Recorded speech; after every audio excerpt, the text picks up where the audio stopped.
You are listening to the Superfreakmedia Podcast Network. If you like this podcast, please be sure to show your support and follow us on our other social media platforms.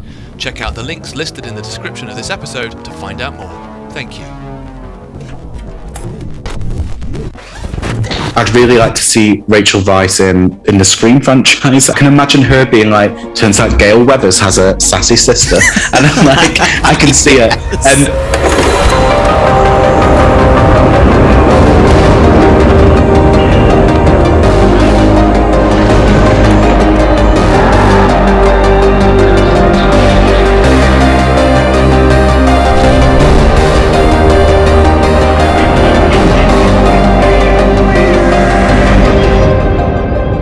Hello and welcome to the They're Queer podcast, the podcast where two homos called Liam delve into the world of horror, go spelunking in some sort of cave system, find something and touch something we should not. We'll get cursed forever, and some kind of scorpion thing will come and get us with his big massive sting. That was a long one and I didn't know where it was going. That was a long one, but yeah, we got there in the end. As long as we end with a big scorpion sting, then I think we're fine. But yeah, hello Liam. Like I said before we jumped on here, I feel like it's been a while since we've got together and recorded. It's very odd. Yeah. I'm recording today from the marvellous cave, which is what I've dubbed my flat. I'm in a new flat now. It's very pretty. There's a bed cave. And it's incredible. Yeah. What does that mean? It's basically a bed within a wall. So you've got like a little cubby not hole. Not like a pull down bed. It's literally in like a wall, and it's really cute. And I've got some like cute little twinkly vines in there and all this. It's very, very sweet. I think the gay in me came out because I immediately went to just putting up fairy lights in there. Yeah. Something. That's so what I've done. Okay. I'm glad we're on the same page there. Reading and having sex in there is incredible. So yeah. Oh, okay. Good to know. Yeah. I hope I get to come and see it at some point. For some reading. Yes, very much for the former, not the latter, I'm afraid. But now I will be looking at it thinking, Liam's gone splunking in there. So. Well, this week you're all in for a treat. This month you're all in for a treat, actually. We're going to be talking all things The Mummy and The Mummy Returns. Yes, bitch, work. Other Mummy installments are available. And the reason why we're doing it this month is because from the 16th to the 23rd of September is Bisexual Awareness Week, which culminates in Bisexual Visibility Day. And this film is probably the reason why most of our generation are bisexual. Absolutely, it is. I myself find myself questioning a lot when I watch these movies. Oh. It's a film full of beautiful people. And yeah, the cast is definitely something I want to talk about today. I will also say, I notice when I edit these things, I always go, I'm really excited to be talking about this film this month. And I'm like, I can't be that excited about every film we talk about. But I will say this has been on our bucket list, hasn't it, from the start? It has, yes. Of things we wanted to do an episode on. So I'm very happy. Quite apropos, considering we are in the Brendan Fraser Renaissance at the moment. Mm-hmm. Very happy that he's getting his props and dues, as he so well deserves.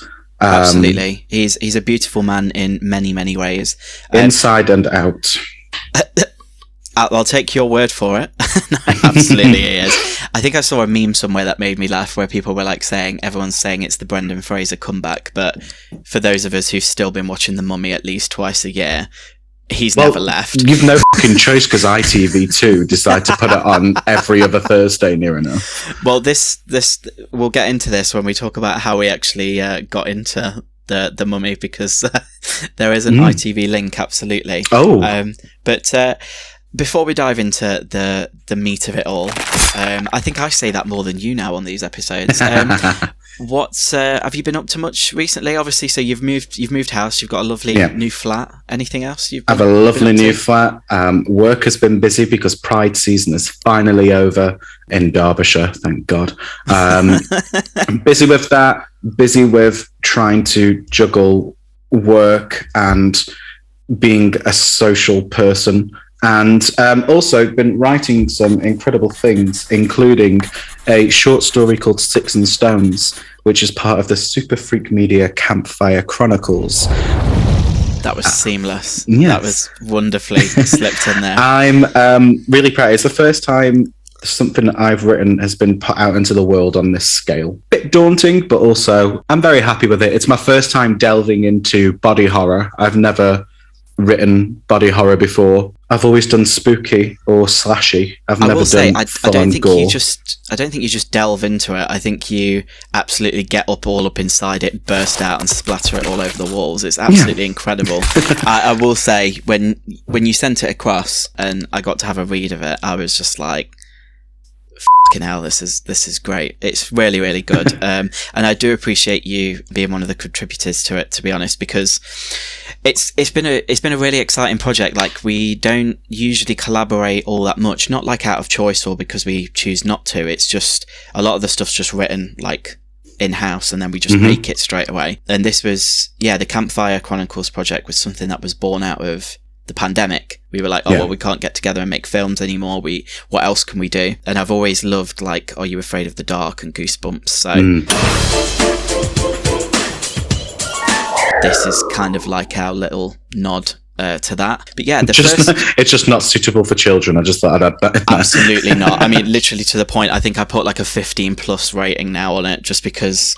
Probably for the best, yeah. I think especially yours goes places. I'm really, really anxiously anticipating hearing not only mine but everybody's, and there's some great talent in there, but the one that you do all want to be looking out for is released on the 26th of September, but you do want to listen to everybody's to support all these incredible writers and all the creative team and everything that's gone into it. So I think the first episode will be out would have by been the time released this comes out. So I'm sure we'll post a link to it somewhere and hook you guys up, and I'll be sure to make sure your story's all over our socials as well. Incredible. So please have a listen, guys, if you want to have something a bit spooky as we go into spooky getting you geared up for Halloween. Speaking of Halloween, I've also been busy planning my Halloween costumes, plural. I was going to say plural there. Me and my friend Jazzy are doing a couple's costume, even though we're not a couple. We're going as Nadja and Laszlo from What We Do in the Shadows. Incredible. Mainly because I want to sing "Who'll Come First on the Wedding Night," because what an absolute tune that is. I went into that show really apprehensive, and now I've watched all 4 seasons at least 3 times. I don't think I've met anyone who doesn't like that show. I will say I've still not like delved into it properly, but it's definitely something I want to do because it's pretty much unanimously like loved by Matt Berry has always been one of the sexiest men in the world, and is amplified 7-fold with this bloody show. Oh, okay, interesting. They're all fit, to be honest. Much well, like the Mummy, aren't they? Yeah. I mean, this is definitely going to be an episode where we crush hard on a lot of people. I think I'm excited that you've got multiple costumes. I don't have any plans for Halloween just yet. I don't have plans. I just have costume ideas. You're just going to sit at home in the costume. Yeah, that's ace. I love that. I don't know. I always do this every year. I always pile on multiple projects. Like, we've got 2 short films coming out as well in October, and I don't know why I do it, because it just means I don't get to enjoy Halloween all that much. But hey ho, we do it for the love. Well, speaking of the short films, why don't we chat to our beautiful listeners all about an upcoming short film that I cannot wait to see. Oh, what's that? It's something to do with a river or something. I've heard a rumour. There's been a lot of rumours going around about this film, unfortunately.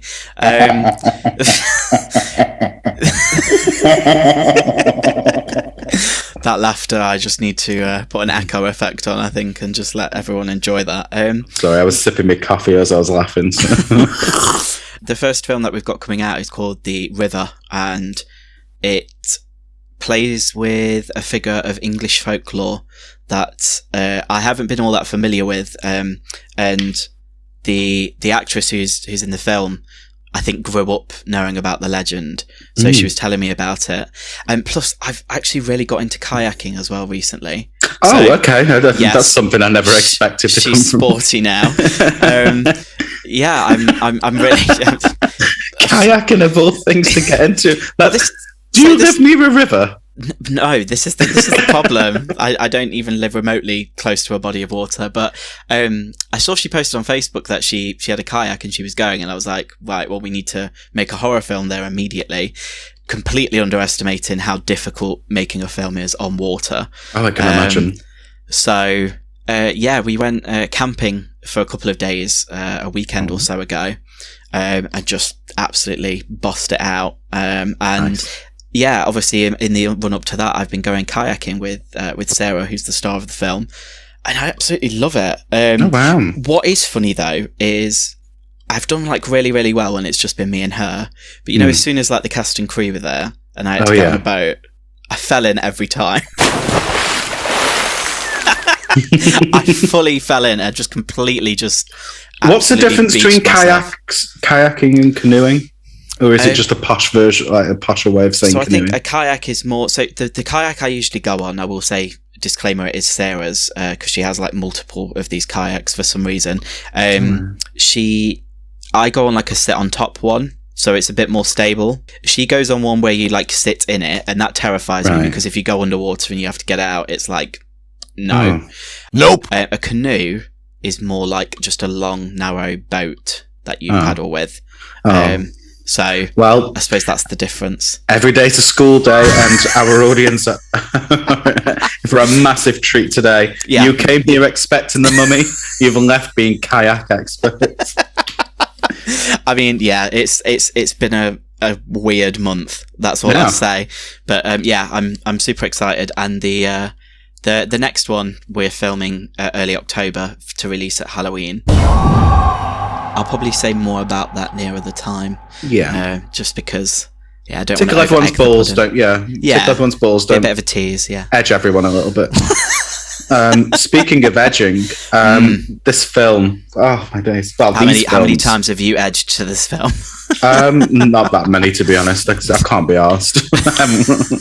I don't have the attention span. But no, I am a huge fan of the first two Mummy films and another entry into the franchise, which I'll talk about later on.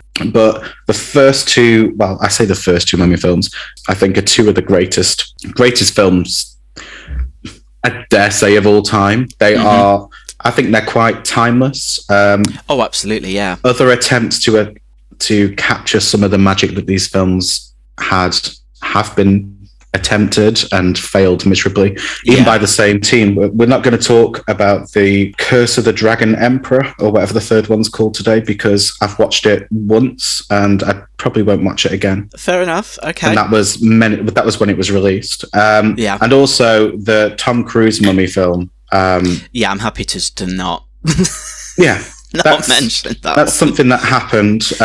It was a film that involved a mummy. We were all going to be treated to that dark universe, which. I will say that.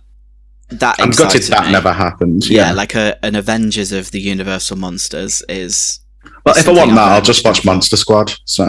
But also that, yeah, absolutely. Had you ever seen the original The Mummy, or any of the original Boris ones, Karloff from the 30s? Not before I watched this. Oh, okay. I came to that much later on. This, I mean, I'd probably say same actually. I like to pretend that I'm a film snob, but obviously we grew up on this, so. I didn't see it in the cinema, but I did watch we used to have like a man at the local market who used to do dodgy videos, so that's how I first watched that. And then in 2001, I believe was when The Mummy Returns came out. That's when I went to see in cinema. I went to see that with my auntie Pauline, and it was brilliant. Like, I remember being terrified, equal parts terrified and like, oh, something's happening. Oh my god, yeah, I was quite scared. They are quite. They've got very like cool moments of horror. Absolutely. And for a young kid watching them, especially, I was like, there's such a theme in this where I'm like, I watched this when I was like 2.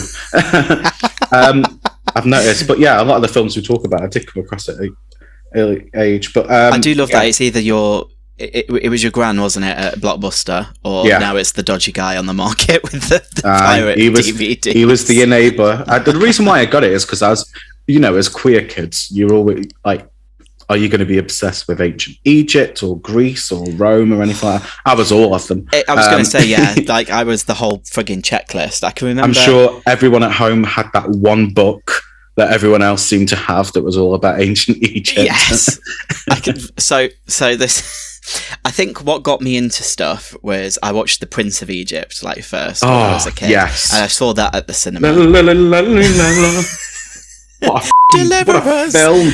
Oh. So I was 100% into that, and I can remember I used to sit as a kid with the Prince of Egypt playing on VHS, and then I'd have that book, the ancient Egypt book, and I'd just be flicking through, and I'd just be listening to the music as I'd learn about mummification and friggin' sarcophaguses and Tutankhamun. So, do you reckon that was like a thing? Like it is part of the, I don't know, qualifications of the queer world, is that you have to be obsessed with an ancient civilization. Yeah, it honestly is. If you weren't as a kid, you're only lying to yourself later on in life. I definitely wanted to be an archaeologist when I was a kid. Oh my god, I wanted to be an archaeologist so bad. I wanted to be an archaeologist, or what are the dinosaur people? Right. They're archaeologists as well, aren't they? Yeah. Just a different type, I suppose. Yeah. More bony. Yeah. Yeah, I was very interested in bones. An obsession that carried through to adult life. I tell you what's a really good video for anyone to watch. I know we haven't got anywhere near recommendations yet, but a really good video for people to watch is, I really wish I could remember the name, but if you go onto YouTube and just put in an Egyptologist watches The Mummy, there's this really cool Egyptologist who dresses like she's got dark academia, that's the thing. She dresses like she's like from the 20s. She dresses like Evelyn, doesn't she? Yeah, basically. She is basically Evelyn in real life. They both look so cool, but it's really cool because they dissect this film and say what was accurate and what wasn't accurate. And you know what? It turns out that they did a decent job. Obviously, they had to ramp things up because it's fantasy and all that lot, but they got some cool stuff in there. But it's a really cool video if you're like a big fan of it and you want to learn a bit more about Egypt and stuff like that. I watched that video twice in preparation for this just because I think it's really cool. I think she's awesome. I think she's really, really cool. I'm glad you mentioned that because I meant to mention it and I completely forgot. I was very much aware of ancient Egypt from school, Prince of Egypt, just being, I guess, just being a queer kid. But then I actually watched this for the first time, having taped it off ITV near Christmas, like way back when. And I can remember having I used to have loads of VHS tapes, of like the films when they used to premiere on TV for the first time. And this was definitely one of them. I think I had Deep Blue Sea and I had this. Oh my god, Deep Blue Sea was the first DVD I ever owned. It came free with the DVD player. When I say free, my first ever DVD player was stolen and it was inside the DVD player. The way that you just completely made that sound like it was part of the bundle. Well, technically I didn't rub it. Hypothetically, a family member did. Yeah. It was one of those films that I can remember the first time I watched it absolutely terrified me. Like, I'm pretty sure I had nightmares after watching this the first time. And then it's become a film that I just quote quite regularly now. Yeah, it's definitely become a comfort film. It's very quotable. Both films are very quotable. There's great writing in there. The pacing of these films is absolutely fantastic. The first more than the second, actually. The first film, the pacing of it is incredible. I love that we're teased, but we're not like wanting for too much. And I always talk about how it's such a good paced film. There's no like dead air. And I really love it. Absolutely not. I think, in all honesty, like, I would hedge a bet and say, I do think this is like a near perfect, like, summer blockbuster. Absolutely. Oh, yeah. And the fact that it has horror in there and it's obviously one of these icons of universal horror, I think is just an absolute bonus. But I obviously, I don't really want to mention the other incarnations and stuff, but obviously seeing the original since then, and then of course the other iterations that we've got since this one came out, I did appreciate that this was set in the 1920s, and I do think that it's a story that works well in that setting. I think, in all honesty, that was maybe a bit one of many downfalls of the Tom Cruise The Mummy film, just because it doesn't translate well. I really liked, what I liked about that film was I did like that we got a different iteration of the Mummy, and I don't know, I think the design was cool. I really like the two irises. Just really made me itchy and on edge. But then it just became so boring. It became like a superhero film, and well, it essentially it became like a Tom Cruise vehicle. It was a Tom Cruise vehicle. It really was. Yeah. It felt like Mission Impossible Goes to Egypt. The only good mission. I've never watched any of the films Mission Impossible. I just like that Henry Cavill. I've just seen all the clips of Henry Cavill in that one where when he reloads his arms in the bathroom. Well, shout out if you're listening. But a friend of mine is a stunt performer on The Witcher. Okay. Yeah, and told me that they got many high fives from Henry Cavill, and I've told them don't wash the hand. It's homophobic if that happens again, and they don't say, "Can you just, I don't know, get your tits out for Liam," and send him a video. Seems fair. So yeah, shout out to you. You know, I can't remember if I said your name. God, no, I haven't said your name. But you know who you are if you are listening, and. They've done really well. Oh my God. So sorry to sidebar really quickly, but they're doing stunt work on The Witcher, the new Game of Thrones House of the Dragon thing. They're killing it. I'm so proud of them. Incredible. Yeah, it's amazing. Good on them. Good on them. That's the kind of like tenuous link back in the stunt work in these films as well. Incredible. I always feel like when we're talking about horror, we always talk about like a Final Girls and stuff like this.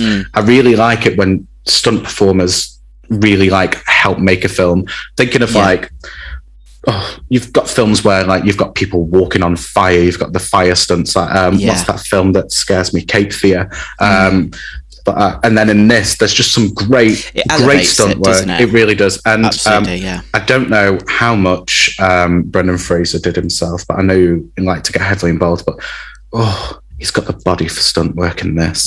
He's got a body. Oh my God! Not to objectify, and I feel awful for doing so, but it wouldn't be me without objectifying anyone. It wouldn't even be their queer episode. I first saw Brendan Fraser in George of the Jungle, and I'm pretty sure that's the reason why I am gay. Just sweaty, Muslim loincloth. Yeah. And then in this film, he's such a bastard, but he's such like a sexy, cocky bastard with it all. He is. Getting into it then, like Brendan Fraser obviously plays Rick, and there's this whole kind of love setup going on then with Rachel Weisz, who plays Evelyn. There's her brother who's involved, played by John Hannah, but he's very much at the side of it. But I mean, it's their film; it's them too. And I will say, I do think this is the reason that I'm bi, to be honest, because I saw both of them and was like, no! Yeah.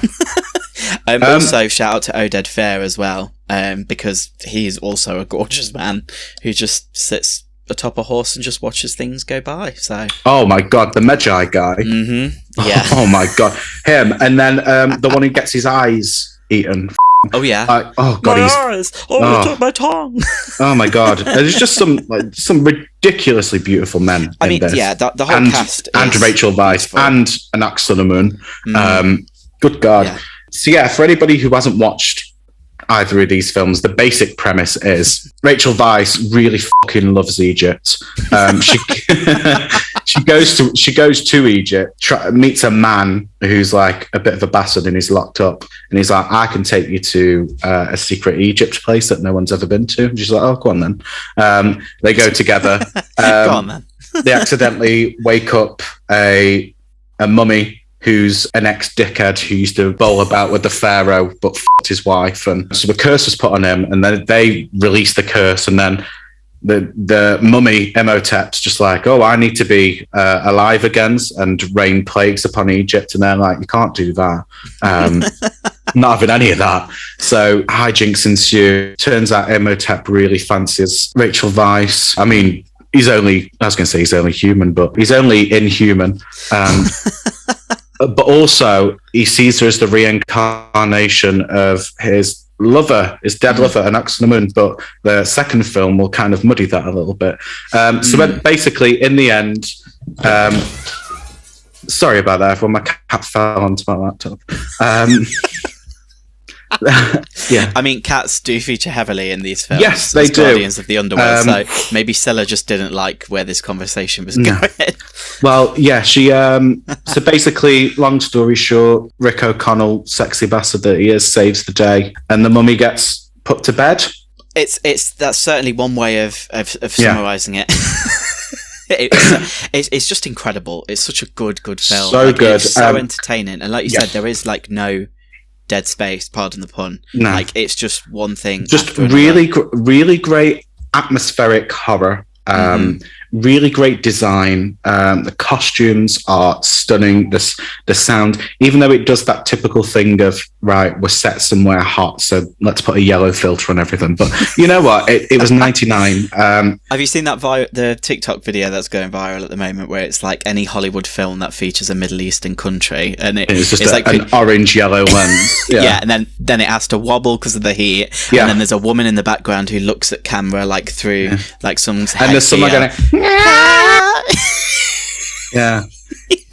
They've got it everything. all. It's everything. And then if it's somewhere cold, it has like the blue twilight filter on it. Anyway, yeah. to this film. What a great ensemble cast. It's really hard to talk about these films without talking about the cast themselves. Absolutely. They're just, everybody gets a moment to shine as well, even those who have a bit of a smaller role. Is that okay? Scylla again? Yeah, she's... Just lie down, hun. Just lie down. She's chasing a fly around. Poor baby. I just can't tell you what it sounds like from the scent. Bless She's her. trying to get into a cupboard. Oh. So it'd be really silly to talk about these films without talking about how great the cast are. Everybody in this cast gets a moment to shine. Evie's brother has like some great comedic timing. Brendan Fraser is clearly like the star and was like, I think, the definition of heartthrob to me. Like has that Errol Flynn. Who else? I'm trying to think of people of that age. Errol Flynn. I'll just say Errol Flynn-ness about him. Yeah, it's kind of like Errol Flynn. Very Saint-Tropez. I think what I love about his character in particular is the fact that he is such a flawed character.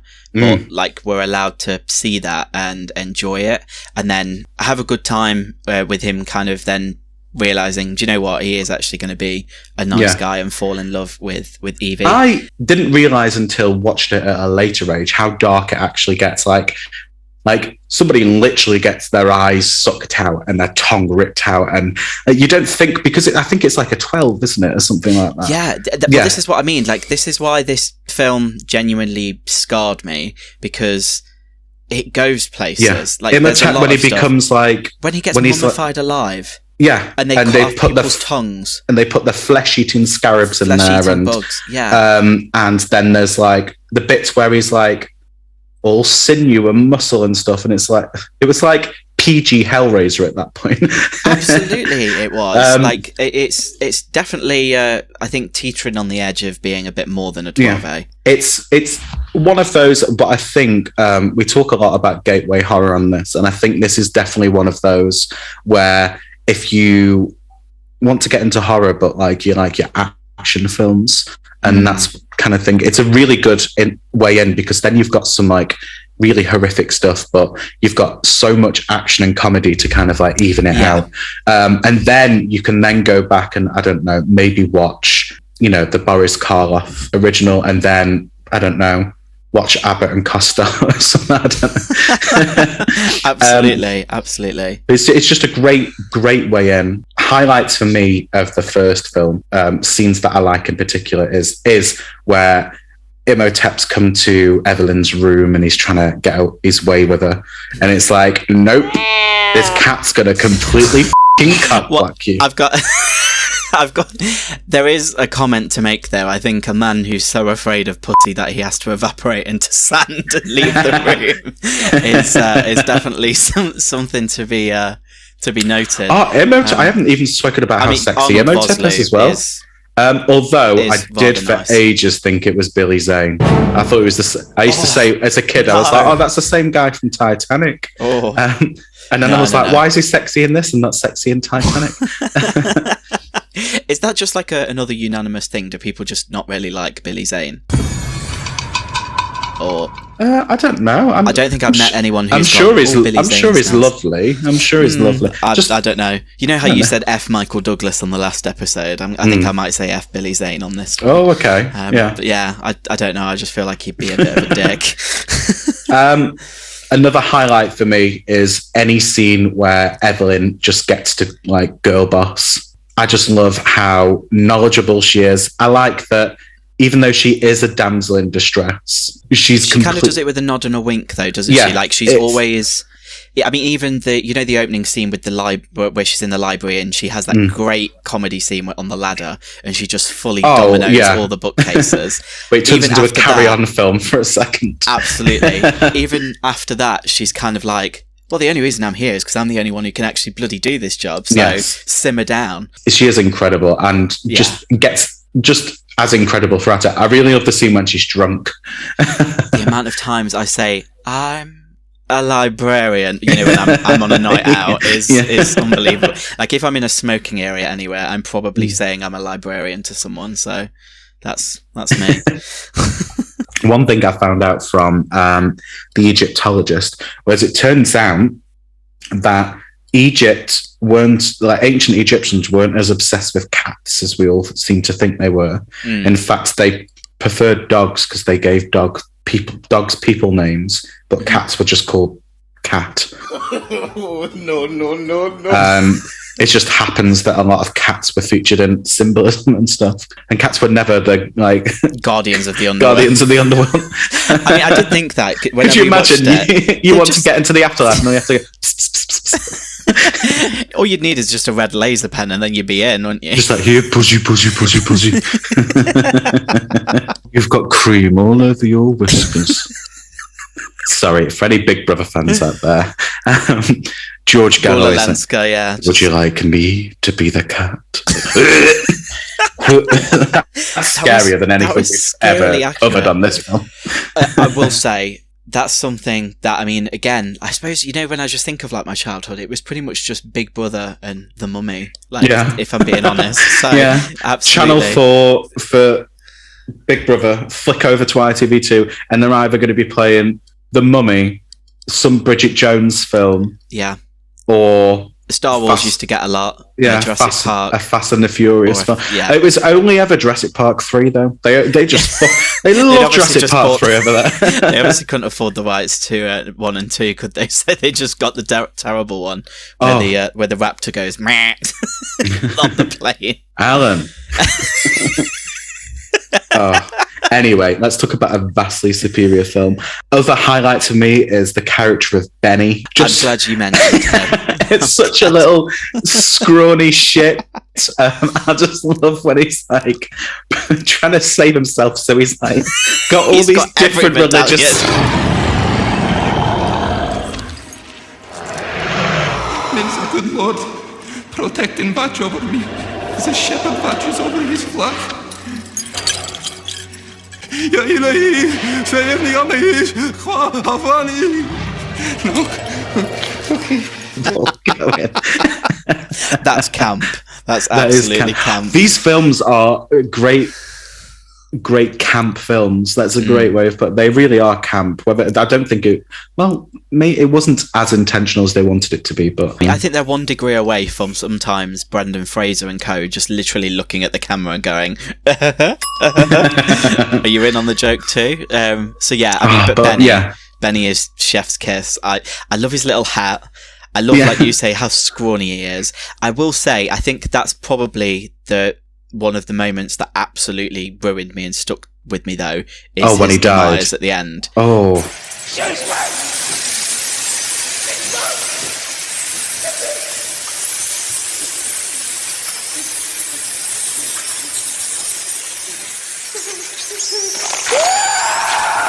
It is.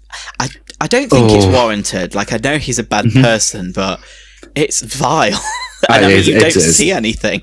It's just the sound effects. It's yeah. I really the sets for this as well were incredible. I don't mean to shit on CGI sets that much because you've got to do what you got to do. But to see like big, it's so nice to watch a film where like big sets are a thing. It's just nice to see an actual wall.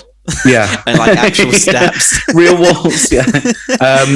I mean, and that's not to say there's no CGI in this, and not all the CGI is aged that well. The scarab beetles and stuff, but this was like 99. Yeah. I mean, it's not... I think what I appreciated about it and why I do think it is still such a good film is, because the production values are so high, because the performances are there, the script is killer, but the CG that is there, I think, particularly like the soul kind of bath bit and like where that comes up, that looks a bit hokey. But the mummy itself, when that's CGI, and some of the, like the mummy guards and stuff, they still look great. And I mean, I've got to talk about the fact that they do the perfect homage to Jason and the Argonauts and the old stop motion skeleton battle with Brendan Fraser and then the CGI mummies. It's like the perfect continuation of I used to watch Jason and the Argonauts religiously as a kid. Yes. I loved that film so much. Do you know the f***ing woman on the front of the boat? I used to pretend to be her. Were you on the sofa just leant out? I was on the end of my bed, yeah. Oh my god. Just talking in whispers and crying. I used to love all those old like romp films. Like, I thought they were just great. Yeah. Do you know what I mean? They were just so much fun. Just looking at the cast of this again, Jonathan Hyde is in it, who again we were talking about, they were in Jumanji, Titanic, Anaconda, Richie Rich. Great actor. You mustn't read from the book. I love him in Jumanji. And it's only when you get older that you realise that, he's also Van Pelt as well as Robin Hood. Robin Williams' dad. Now. Yeah. Also Robin Hood's dad, yeah. Oh, it's just...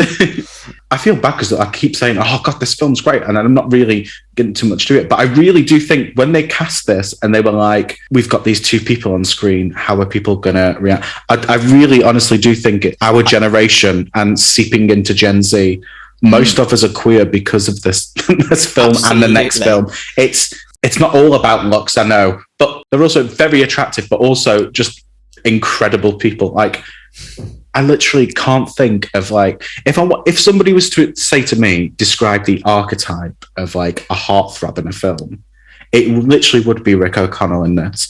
Him and in some way Flynn Rider, but Flynn Rider was clearly... I think Flynn Rider was definitely inspired by Rick O'Connell, for sure. Absolutely. I mean, the hair as well, absolutely. And the smolder, because he definitely smolders a lot in there. I really like when he's captured and he's a bit tortured in that prison as well. He had a very good time. Both of these people as well have gone on to have they're just great performers, like their careers as well.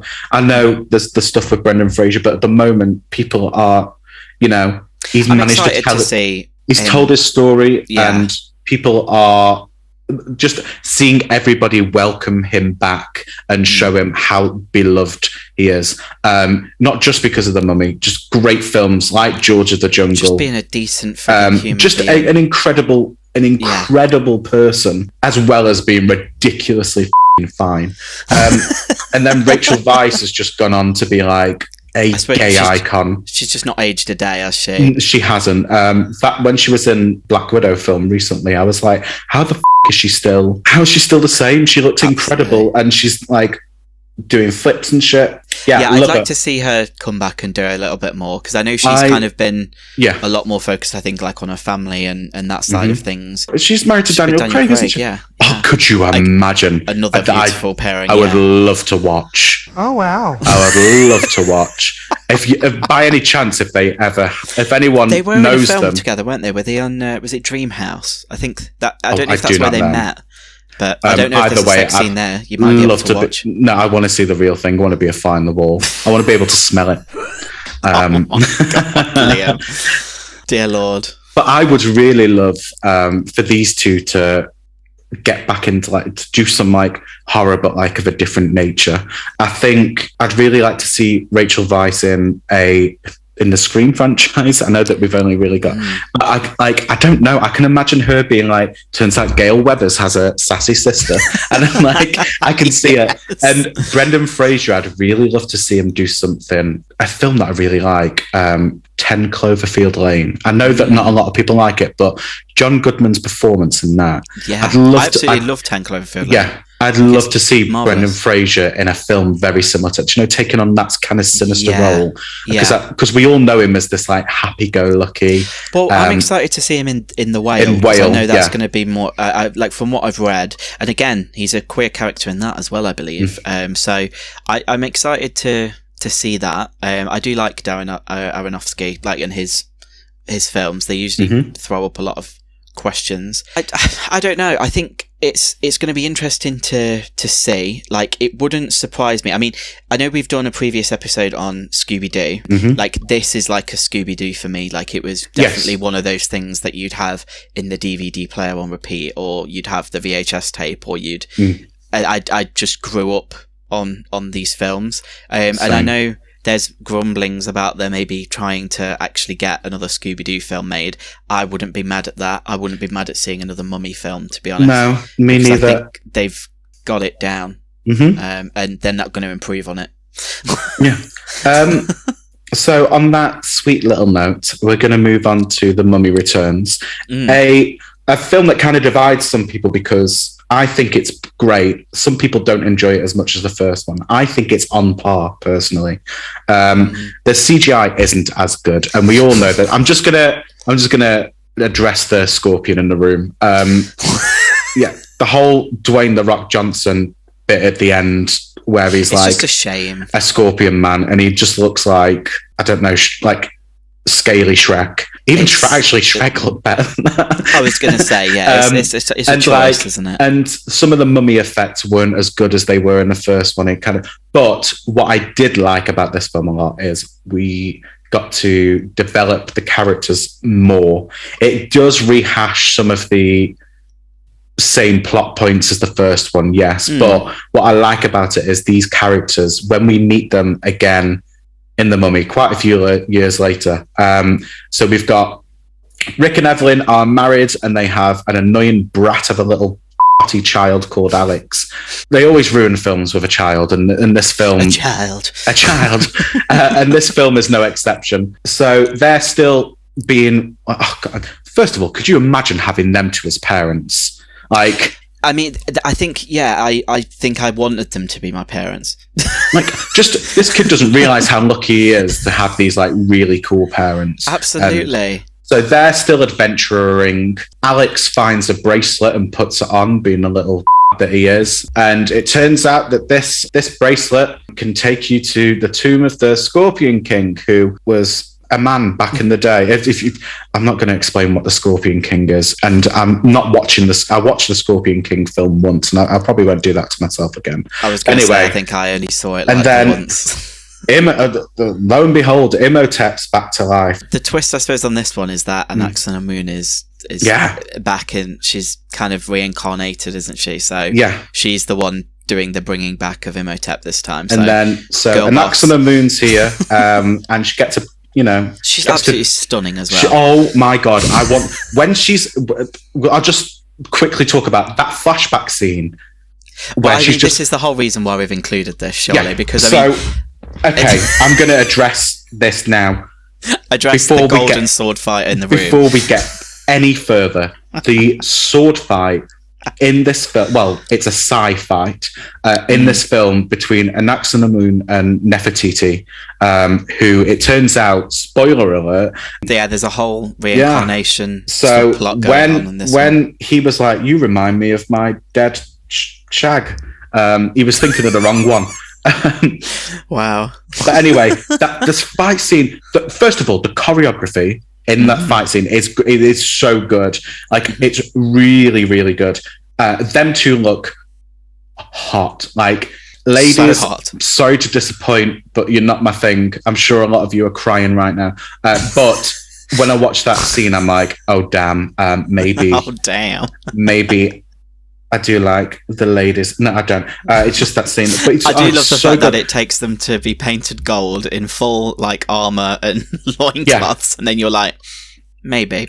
It's so good though, and like it's really nice because we get like it is weird that like it only like we never got hints of Evelyn being the reincarnation of a pharaoh or a queen in the first film. I think they pulled a Halloween 2 on this, didn't they? When they were just like randomly like, oh, Michael Myers is Laurie's brother. Yeah. Or also you're reincarnated from. Yeah, everyone has to be involved somehow. But so yeah, Alex finds this bracelet, which looks like something you get in Claire's accessories, by the way. Yes, it's so bad.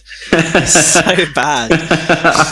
I wish there was a scene, and that's where he got it. It's just in Claire's. But yeah, and then it turns out that it also turns out that Rick is a member of the Magi. Who were those sexy warrior men from the first film, and we get even more sexy tattooed warrior men in this film, which I'm very, very grateful for. Long story short, they all piss off back to Egypt. Rick and Imhotep are fighting again, and Butter Knocks on the Moon and Evelyn are fighting while Alex is being a whingy little. And then Imhotep and Rick then have to fight the Scorpion King, and it's a whole thing. Love saves the day. And it's a lot happens in this film, and I get why people don't like it. I definitely don't think it's on par with the original, unfortunately. Oh, okay. I do absolutely love the scene that we've talked about, the fight scene. I think the dirigible kind of inflatable thing out in the sky kind of took me out of it.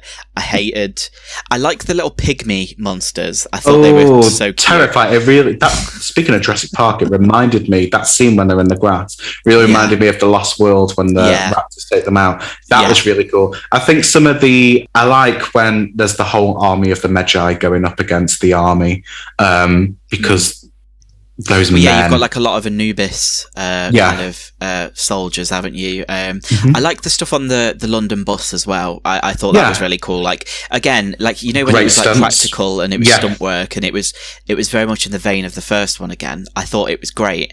It's just, when I get a sequel's kind of got to up the ante on the first one, but when the first one was like literally so awesome, and then like what you said, it borrows so much DNA and kind of plot points from the first one. I mean, even to the point where Alex the kid, he's on the pillars, isn't he? And he has the whole scene where they all fall down, similar to Evelyn in the first one. You're kind of like, okay, cool. Well, I like it, but I don't love it. It was Dwayne "The Rock" Johnson's first feature film. Yeah, which is. I will say though, one of my favourite performers is in this film, Alan Armstrong. He's an incredible star of stage and screen.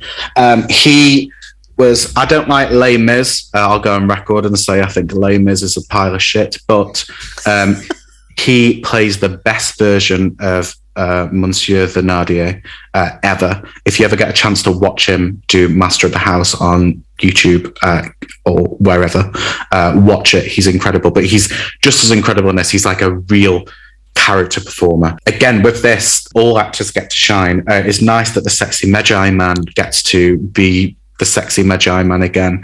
Oh my God, he's probably, I find him the most attractive out of all the, it's his voice. He's got such a nice voice. He was in the Resident Evil films as well, wasn't he? Yeah, unfortunately those films happened, and so did the TV show, but yeah. Well, it's been which has been cancelled.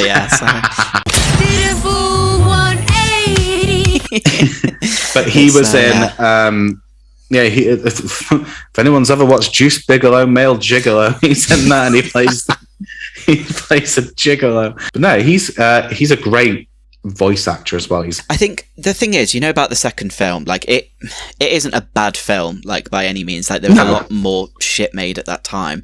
I just think it's because it's in the shadow of the first one.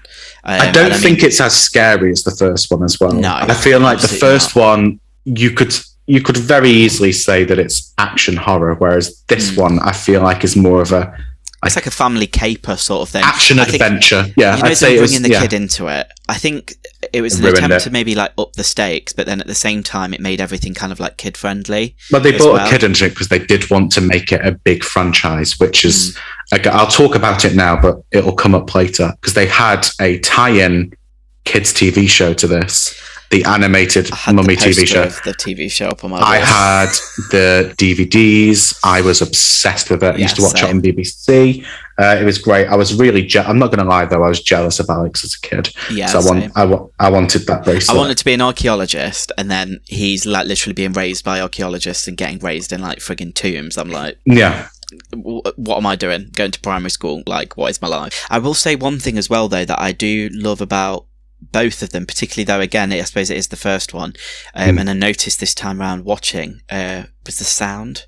You know, like, especially like when you're in like the tombs and stuff, and like Imhotep's there and stuff, and there's like these little subtle like sounds that are like going off. Yeah, it's nice because there's like stuff. What's great as well, talking about the sound, is it's like, again, really small things. Like, it does do the whole Middle Eastern score and that, but it is trying to evoke a feeling, which I get. Again, the sounds that I really like the sound that the bracelet makes. It sounds really silly. There's like a really nice sound that it makes. I can't, off the top of my head, I can't. Do you get like that with films sometimes? Like when you hear like a sound effect and you just go, Oh my God, the sound of a lightsaber igniting. Oh my God, it's just really and the hum that it makes. There's a bit in the original Transformers film, the animated one. No, the Michael Bay films. It's at the military base at the start, and I think like one of them does like an EMP pulse, and it just goes like.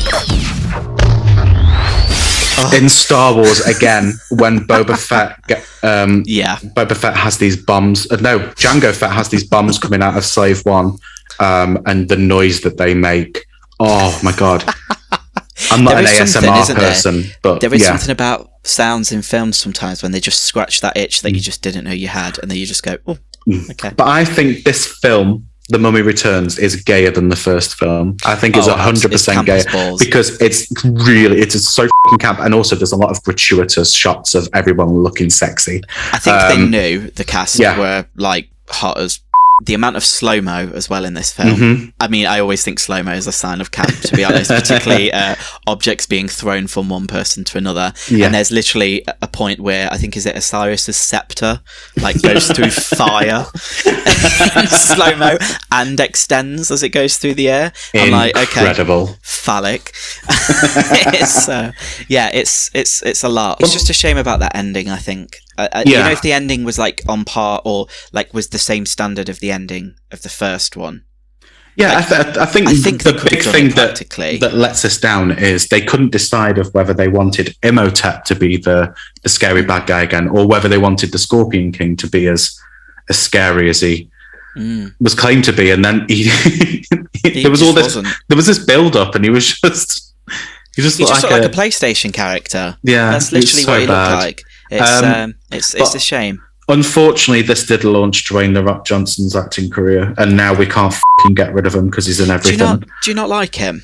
He plays the same character in everything. I mean, I think he is Dwayne "The Rock" Johnson as something, absolutely. But he's also in everything at the moment. No, I'm not saying he's a bad guy. I get so bored when somebody's like the flavour of the moment and they're in everything. I'm looking at how everyone casting Harry Styles and everything right now, who can't act. I call shade. But I'll give Dwayne "The Rock" Johnson something. He does have some great comedic timing, but we wouldn't know from this film. we wouldn't know anything about him in this film. What do you mean when he opens the doors and he skulls down from the ceiling? we get some backstory, don't we, at the beginning? I can't remember whether it's this one or it's the Scorpion King where he's buried up to his head in sand and then he starts eating ants or something. I'm sure that's the thing. I think that's this one. But I just remember that making me laugh because like he was literally buried up to his head just eating ants because he was that hard. So I don't know. I mean, it's an interesting first film. I can remember around the time as well how like much he was being paid and how much of a thing that was, and that never really made sense to me. It doesn't make sense to me now so much, but at the same time I do think he's found his niche, maybe. I will say, still on the topic of him, I didn't completely hate the Jungle Cruise movie because I kind of felt like it borrowed a lot from The Mummy and Pirates of the Caribbean to make like its own. But I haven't seen it. I'm not gonna lie. If he's in a film, normally I Emily won't Blunt's watch it. in it though, so. Oh, okay. I mean, Emily Blunt is another person who. Yes, her and Rachel Weisz, gorgeous. very similar vibes, both of them. I think John Krasinski though as well, and Brendan Fraser. I mean, like. Oh yeah. Oh my god. Yeah, stop giving me ideas. Hell. That's an Eiffel Tower. Oh yes. Would they fit in your little cubby? Yes. Yes, they would. Absolutely. Okay, cool. Yeah, one thing I do like, it does expand on a little bit more like Egyptian lore, kind of. It's nice knowing a little bit more about the Magi, because they were a real thing, or they were called like the Medjay or something. I think translation got lost. Again, when we harken back to them fighting in ancient Egypt, it's really nice seeing like the costumes and shit there. And I really like the designs of like the army of Anubis. I think just some really beautiful design, because everybody who loved Egypt as a kid loved it because these gods were like mainly because of the iconography. Essentially like, superheroes, weren't they? Yeah. Like they were the comic books before comic Gods books. of Egypt. Stop. No. Oh my god, I forgot that was a thing. I forgot that was a thing. This film, there was kind of like because it still made a lot of money back. It was like I think it was 80 million the budget, and it made like 400 million in return. So it still made its money because people really wanted to see it. But then there was like a lull after this before we got the third one. I mean, so I missed seeing the first two at the cinema. I think the second one I saw like on DVD, because then I got like the 2 box set things on DVD that they always I had issued. that, and it looked like the Book of the Dead. Yes, it was so sick. Yeah. The first film that of this like franchise I got to see was the Tomb of the Dragon Emperor, the third one, and I didn't mind it. Like I like Michelle Yeoh, Jet Li. I like that they went with a different culture. The issue is that there's no Rachel Weisz. So there's no Rachel Weisz. Yeah. Alex is hot in it, I'll give him that, but he's still annoying. Michelle Yeoh is just what a fucking icon. I mean, it was good. It didn't have the magic they at had all. The potential, and I was thinking about this last night. Actually, they had the potential to make the franchise like a globe hopping thing.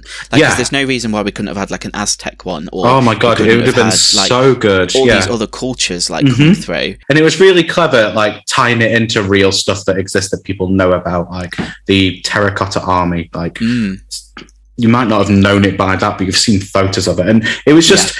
I think what killed this franchise essentially was them having a cast return that didn't include one of its biggest stars and recasting. And there just wasn't that same chemistry there at all. Wasn't. And I'm not to discredit the actress who takes the Evie role over. And I don't think she did a bad job. It just wasn't the same. It's just at when all. you've seen like perfection, you're never going to top it, are you? Really? When they did take it to another culture, I thought, okay, that's clever. But yeah, it was just. But then it was just, to me, it was too silly as well. I mean, we had the Yetis and and like the planets and all the spells and everything. Like it did go to a different layer. It got a bit too much, but and also I feel like it completely bypassed its horror roots as the franchise. It was just an action. There was no horror about that. Yeah, it was basically just like your standard copy and paste action film, family friendly action. I'm gonna talk only very briefly about it, but then they did try to reboot the franchise with the Tom Cruise, and to be honest, they did try to get back into that horror element, which I appreciated to some extent, but then leaned far too much into, we've got Tom Cruise and he loves to do all of his own stunts. I think the casting of Tom Cruise is what killed that film. Because I feel like if they'd have cast someone else in that role who wouldn't be adamant on saying, give me all this shit to do because I can do it. I need to prove something to the world. If they'd have cast somebody and just tapped into that horror, because again, there are some elements of it that are incredible. The issue is though, and I mean, this has obviously come out since the production. I mean, even the director, I think it's Alex Kurtzman, if I remember right, did this, did the reboot. Even he kind of said he wasn't even the director because it was Tom Cruise, and Tom Cruise was calling all the shots, saying how things should be shot, how things should happen, but then he was at arm's length, so then when the film flopped he was able to kind of go, oh well, it was just a bad film and it's got nothing to do with me. It was dreadful, absolutely dreadful. I went to go and see that one at the cinema as well, and I can remember afterwards just sighing and going, that isn't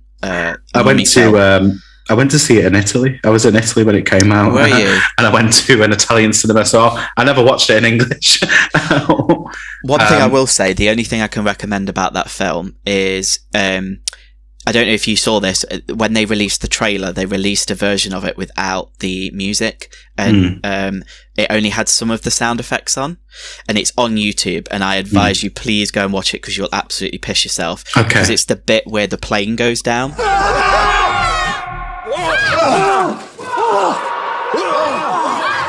It's the funniest thing, but I think that was the best thing about that film, to be honest. It's trailer. I like some of the design in it. I think some of the design was really good. They tried their hardest. I think what screwed it up as well, really, is them trying to this be the film where everyone's like, this is going to set up, bringing in Russell Crowe as Dr. Jekyll and Mr. Hyde, and then being like, oh, he's a creature from the Black Lagoon, and he's a vampire, and oh, look, I got so excited because there was obviously talks about Angelina Jolie being involved, Scarlett Johansson, Javier Bardem as like Frankenstein. I thought, oh God, this is going to be so good. He shall not be named as the Invisible Man. Yeah, I mean, he should have remained invisible. It was looking like really promising, and then obviously they kind of came the twist that he was almost then Van Helsing at the end, which is just a bit to me as a superior film to this. That is like The Mummy for me. I want to say, because obviously Stephen Sommers did the Mummy films and Van Helsing, and I think we've got to sexuality. We've got to talk about Stephen Sommers because I think the films are so great because of him. And I absolutely love Van Helsing. It obviously wasn't you who I was speaking with then recently, but I was speaking to someone about it, and like I had to really work hard to defend it. And I was like, I shouldn't have to work this hard to defend this film because it's so good. You've got all these monsters in there. The freaking Brides of Dracula. I love it. Insane. I love it. That's a film we need to cover. We need to cover Van Helsing. I'd absolutely love to. I will defend that film with my dying breath. But another reason why I think they all kind of, I don't know, they all have like this vibe to them, don't they? Yeah, they do. And Richard Roxburgh as Dracula. Yes. So different to his character in Moulin Rouge. Well, I didn't say this is the thing. I saw Moulin Rouge after I'd seen Van Helsing, so I didn't realise that he'd like done a lot of like other stuff, really. And then I was like, oh. The Mummy films wouldn't be what they were for me without the music of Alan Silvestri, who's one of the greatest composers out there, has done some of the most incredible scores in the world. Long-time collaborator with Robert Zemeckis, who again used to make some of the most incredible films in the world. Shade. But I love Alan Silvestri's. He's got such a good ear for music. When you think of the big names like composers, him, John Williams, Hans Zimmer, they've all got they capture magic when they compose these things. I think I see Alan Silvestri as similar to like Danny Elfman. I think like you hear a riff in something, you immediately know it's him. Yeah. Or you kind of same with John Williams. John Williams has that. I mean, they're all standouts in their own way, aren't they? But the soundtrack is lovely in this film. To wrap up on these two films, I think for everyone out there, like, who just really wants, like, if you're not into, well, I think if you're not into horror, you wouldn't be listening to this maybe, but like, if you really want to like get into horror that's not too horrifying, but has elements of it, definitely watch these movies. If you just want to watch some sexy people on screen for a bit and you're feeling a bit fruity, watch it. If you think you're 100% heterosexual, please watch these films and write in to tell me how you feel afterwards, because if you still feel the same way, I want you to be studied. Yeah, I mean, it throws up a lot of questions. So I'm glad I discovered this film at the age I did. Yeah, me too. Lots of thoughts of Rick O'Connell. Anyway, so we're going to jump now into some recommendations for this month. And I'm going to kick us off because I've mentioned it briefly. But my first recommendation is to watch the Mummy animated TV show. Hell yeah. It's a product of its time. Like, that's not to say that it's racist or anything. But when I say product of its time, it's obviously aimed to be family friendly and for children, but it's still really cool. They didn't do a bad job of getting like sound alikes for Rick and Evie, although Evie's ginger in it. Choices. If I remember rightly. Yeah, she is, yeah. I don't know why they made that choice, but yeah. I think don't know if they were trying to make it its own thing, just in case. Yeah, but it's really cool, because if you've watched The Mummy 2, it's kind of like, it makes Alex wear the bracelet for a bit longer, and Alex isn't as annoying in the TV show as he is in the film. I think it's because he's a little bit older. Such an annoying kid in the film. He's so annoying. God. I think that's what kind of killed it for me, to be fair. But yeah, okay. No. Oh, did you ever watch Mummies Alive? Oh my God. What's that? Oh, Mummies Alive. Mummies Alive was another animated TV show about mummies, and it was Teenage Mutant Ninja Turtles, but they were mummies instead of incredible Ninja Turtles, and that was sick. That was so sick. I just love mummies. I absolutely love mummies. Like, have you ever been to Egypt? Derby Museum?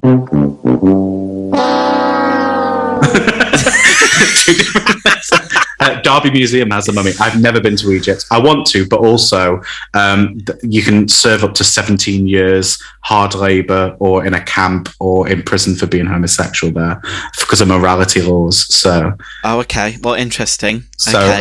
I'll probably give it a miss from a distance. Yeah, yeah. Oh, that's so sad. That's awful. I haven't been to Derby Museum. I did go to one though. I don't know if it was in Leicester.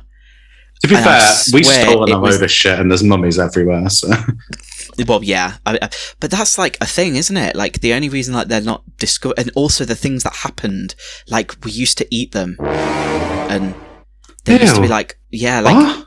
So obviously there was a massive thing with obviously when Britons like went over there and we started excavating everywhere and discovering all this stuff, and that's why a lot of the stuff is over here and in the British Museum, because we think we have ownership and essentially, yeah, colonized the land. Yeah, like the reason that a lot of there's like not many mummies or anything like anymore is because sometimes I think in Egypt they'd be used for like firewood and things like that. Yeah. But then they were believed then as well to have like medicinal properties. So people would like powder up a dead man's foot. Oh, I thought you meant that when we discovered them, we were eating them. I'm like, I thought we were a bit beyond that. I think we did start getting in on it. Like, Victorian medicine is a whole thing, and it did involve mummies.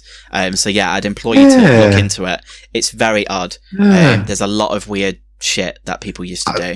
I have a bonus recommendation. It's just don't eat a fucking mummy. You fucking weirdos. Who are we to judge? What's yours? What are you going to recommend for us?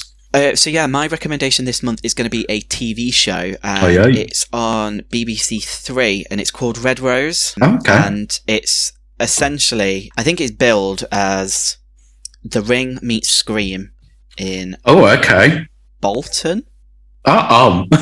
Yes.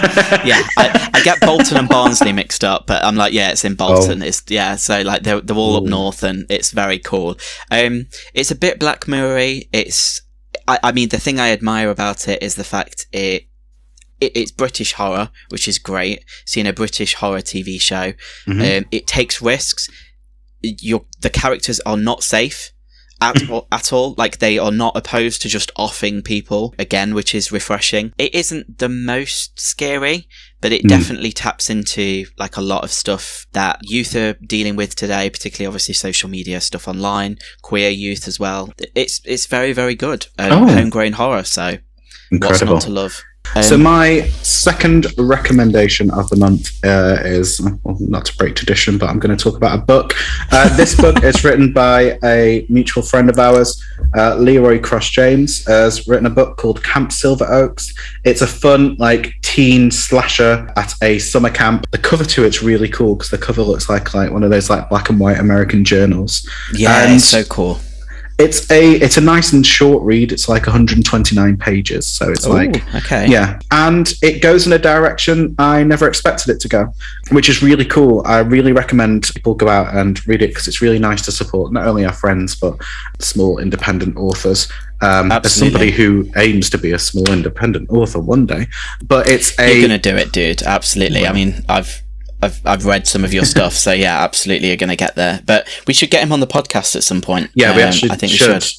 Yeah, and hopefully he restarts his up soon. Slashic horror is really fun. But yes, have us on, please. Thank you. But it's a really fun book. It's very gay as well, which is always a good thing. Yeah, it went in a direction I never expected it to go, and I was very, very happy with it. It's really reminded me of like a really good like anthology story within like a good series. Okay. Really enjoyed it. Leroy's also made like a killer playlist to go along with the book, and as somebody who likes to make playlists to go along with the things that they create as well. You like making playlists? Yeah. So, you've got a treat this month from myself as well, because you have two playlists for this episode. Oh. You have a Rick playlist and you have an Evie playlist. Oh, so I love that. Yeah. I'm excited. Which I haven't sent over to yourself yet, which I will do. But it's I've been curating it. There's two different vibes going for them as well. Evie's is dark, sultry, and sexy, whereas Rick's is more a bit like balls to the wall. And okay, I didn't choose like an Egyptian on there. No, that is not in it anyway. Okay, it's purely. I wanted to just do it like I was going to do one in it. Cheers, or you were going to go with like vibe. Yeah. So it's. Usually I try and pick songs that are of the time period as well, but I don't really have much to go for from the 1920s. Yeah, and yeah, that's not me. So yeah, it's going to be Evie's is going to be all dark and sultry and sexy, and Rick's is just going to be fun, actiony type music. Balls to the wall. Balls to the wall, balls on my wall, balls slapping against the walls of my thighs. Damn, boy, he's thick! So yeah, that's my second recommendation. Set you up for that this month. Technically 3, because I've just recommended you listen to our buddy playlists as well. Very nice, very nice. I'm excited. But yeah, I definitely want to. I can't wait to listen. I always look forward to the playlist that you make. So great. Have you got any more for me? No, that's it for me. Well, I have a surprise for you then. Oh, okay. We have a little mummy quiz that I'm going to go through now with you, just to see if you have been paying attention to these movies. Okay. Shit. It's all good. It's all good. So, question 1. Okay. Multiple choice, don't worry. Oh, perfect. Okay. What is our male protagonist's surname? Is it Jones, O'Connell, O'Ryan, or Fraser? O'Connell. O'Connell, you are correct. Mr. O'Connell. How does the Pharaoh ensure that no man touches his mistress on Axanamun? Does he lock her in a tower? Does he force her to be surrounded by guards at all times? Does he have her full body painted daily? Or he literally didn't care, he was chill as fuck? Definitely not the last one. She's painted daily. Yes, ding, ding, ding. How much of a boy? Dong. Ding, dong. That's something I can imagine Evie saying, actually, when she first sees Rick. Ding, dong. Oh, incredible. What is the name of our primary villain? Okay. Do you want me just to say? Yeah. Imhotep? Yeah. Okay. There we go. Cool. What percentage of the treasure does the prison warden, Gad Hassan, played by Omid Dajili, agree to take in exchange for Rick's life? Is it 10%, 15, 25, or 40? It's 25. It is. Yes, you are correct. Ding He had a dong. very good time.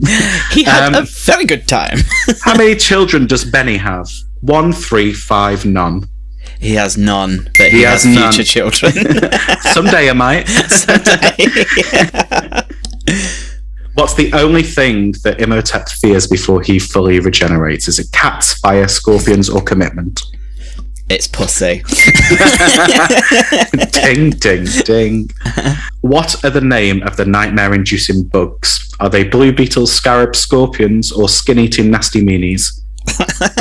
Well, they do the last one, but scarabs. Scarabs, you are correct. Finally, what is the correct Egyptian name for the bird that Jonathan doesn't recognise in the Book of the Dead? Is it Mau, Metaphus, Papyrus, or Amenophis? Amenophis. You are correct. Well done. Yay! He's like, I know It's that a one. bird, I know it's a that one. stork. She's Well fully done. getting throttled. Just Amenophis. Perfect. Did it? Well done. Oh, Full thank points. you. That was the ego boost I needed. So, thank you. Well, talking of things that are hard and difficult to consume and really get your mind going. I do have a Hookup horror story this month, and actually, fun fact, it's one of the first Hookup horror stories that we got when I did a big call out for them. Mm-hmm. I just love the fact that you probably have a library as big as Evie, just full of Hookup horror stories at this point. Scholars. Thotmosis. So this month's Hookup horror story, I've been sitting on for a while. You're going to enjoy it. So sit comfortably, light a cigarette or a candle, get yourself in the mood as we dive on in.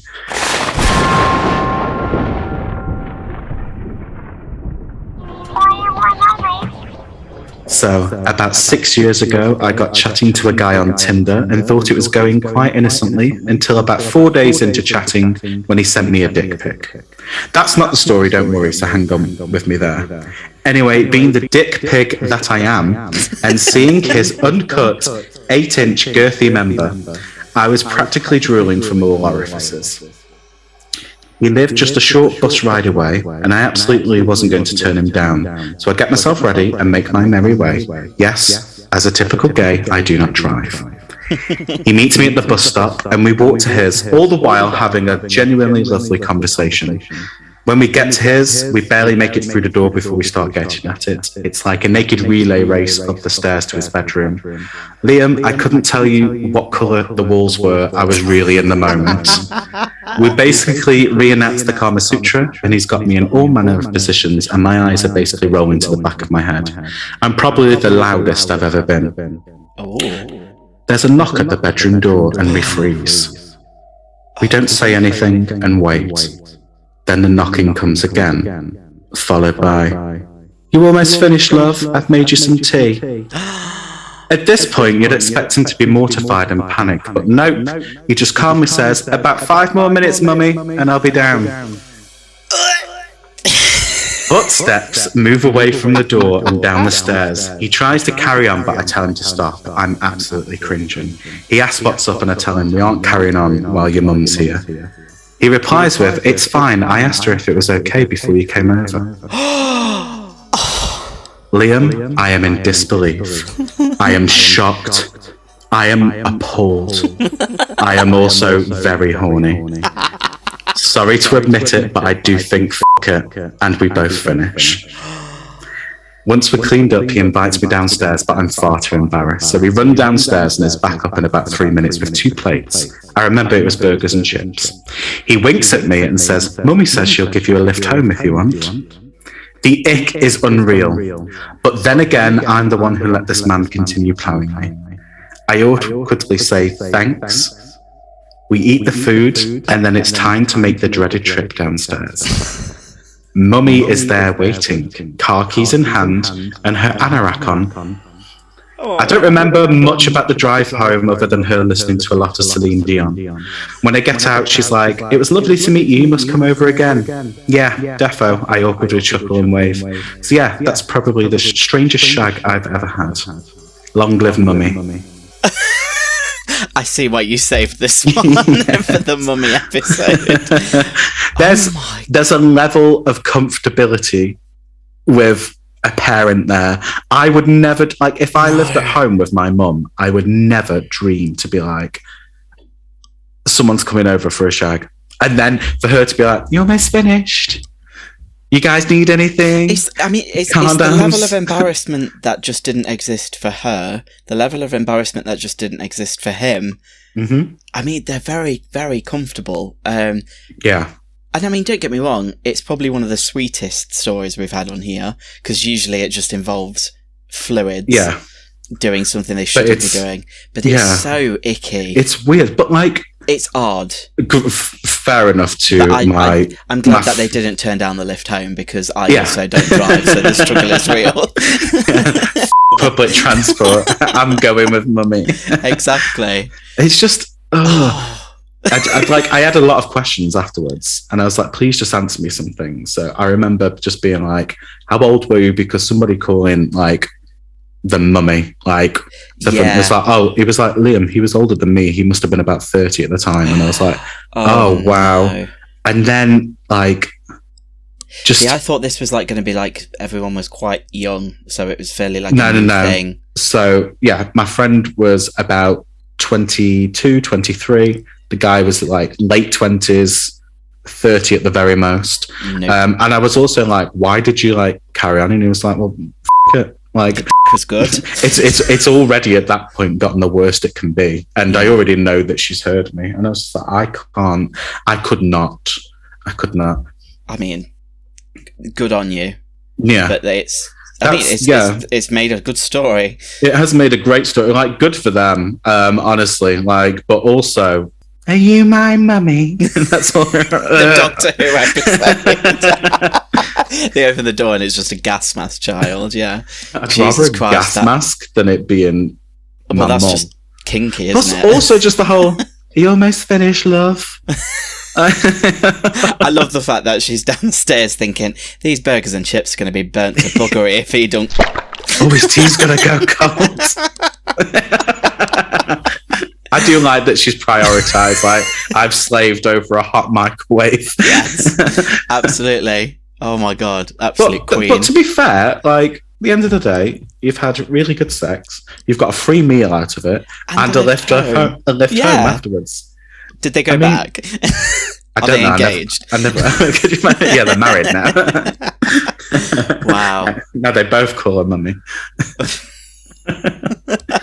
I could never imagine calling my mum mummy. No. It's never been a thing. Even when I was a kid, I used to call her by a full name when I was a kid. I used to call her Cheryl or Shez. Shez. Because everyone else called her Shez, so I was like, why can't I? I've never first named my mum, but she's always been mum. She's never, ever been mummy. No. No. Oh, weird. No one at home can see this, but I found out what the sign language for daddy is. Oh, what is it? You're not supposed to put that in your mouth, Liam. It's just a picture of Henry Cavill, ladies and gentlemen. Glug, glug, glug. Okay, great. I suppose you can just be at a silent disco and just daddying. Yeah. I'd never go to a silent disco. I'd find that really awkward. Have you never been to one? No, and I don't want to. I just find it'd be really awkward. I don't know. It's kind of fun for like the first minute, and then it does become a bit weird. Yeah. You're kind of like, no, I like listening to The Room. Yeah. But yeah, hey ho. We digress. But yeah, thank you for that, and thank you for whoever sent that in. Thank you so much. And if anyone's listening at home, please send in whatever you've got. I mean, when I say I have a library, I have some, but I could do with some more. We could do with some more. Yeah, we could definitely do with some more. I mean, I will start pulling from my own personal collection at some point, but also don't want to give too much away about my sex life to people at home. Well, it depends who you are. Yeah, I was going to say, privileged listeners. Yeah.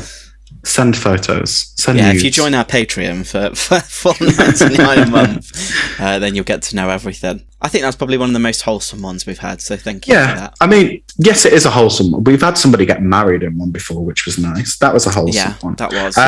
But yeah, it was tame, which compared to I want something disgusting next month. Okay. I want pure filth. I already have one planned out for next month because I know what we're talking about, which brings me to next month, folks. We will be talking about the greatest film in the whole wide world.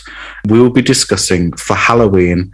We'll be discussing the Rocky Horror Picture Show. Now, I'm going to apologize in advance because this is my favorite film. My favorite films are camp and weird. My favorite films are The Rocky Horror Picture Show, Xanadu, Elvira, Mistress of the Dark, and Romeo and Michelle's High School Reunion. Like, those 4 films are just perfection to me. If people didn't know you were gay. Yeah.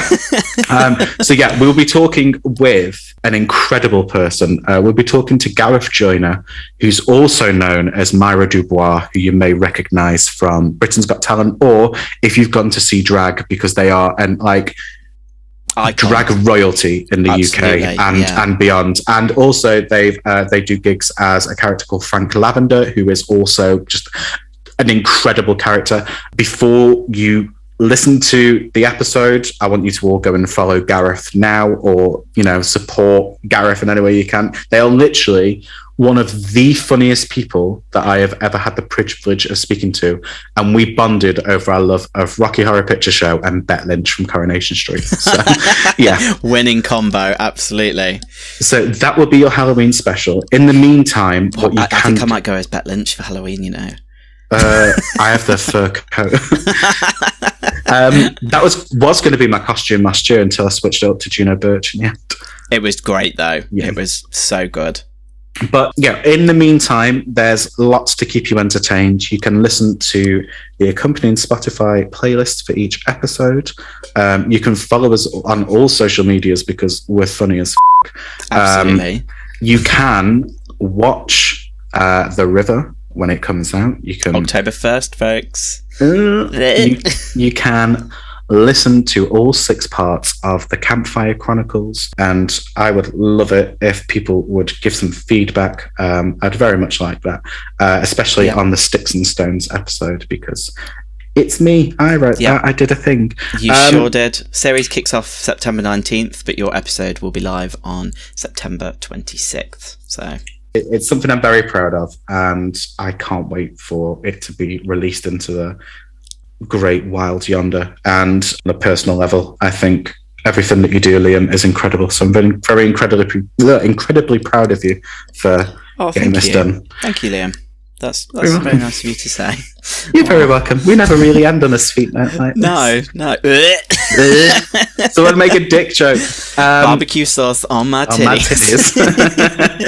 So, with all that being said, remember that closets were not made for people. They were made for monsters and babysitter killers. Goodbye. Goodbye. Good friends, goodbye. And now it's time to go. That moon, though. Oh, what a voice.